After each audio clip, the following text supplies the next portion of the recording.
Hey guys, this is Mr. H. I am going to do question number 10 from the August 2025 Algebra 1 Regents exam.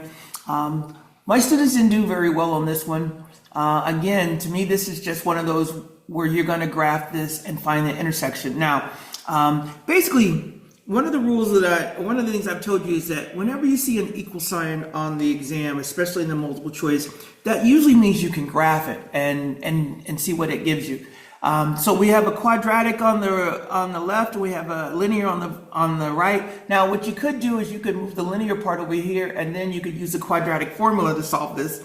But you can use that, you can do that. But I think it's easier just to graph. So let me show you what I'm going to do.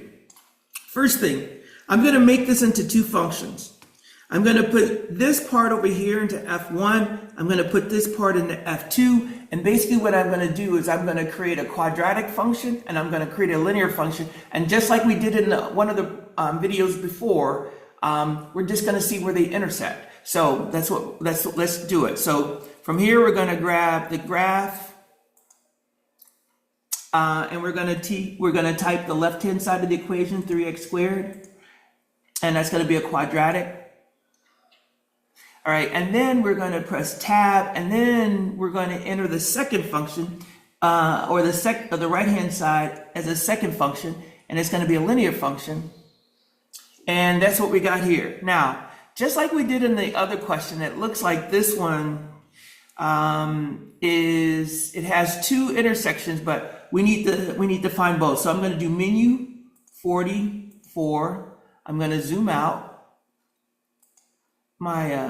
My screen seems to be lagging a little bit, so let me zoom out again. Now, in this case, the graph is not that important. What really is important are the intersection. So, like, if you don't see, like, anything, that's okay. Now, we know there's two intersections. It looks like there's going to be two, so we're going to do menu 6, 4, okay?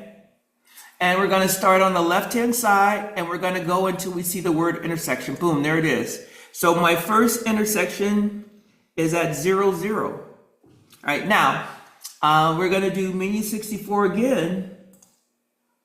But this time, we're going to start from the right-hand side, and we're going to keep going until we see the word intersection. There it is. So here are our two intersections. Remember, we only want the x coordinates. We don't care about the y's. We only want the x's. So the solutions are 0 and 8. So I would go back to my paper and I would choose this one right here. It has 0 and 8 as the solutions. That's it. That's all you have to do. You could use a quadratic formula. You could try to factor it if you wanted to. But to me, the easiest way to handle a question like this is just to recognize that when you have an equal sign and they're telling you a solution, basically you just make it into two functions. The left-hand side goes into F1, the right-hand side goes into F2. You graph both of them as functions and you find where they intersect. Again, the key is menu 64 for intersections. All right, there you go. I'm done. I'm going to stop. I'm going to post. Please pay attention. This is one of the questions that you guys should not miss, but inevitably I will have students miss it. All right, bye.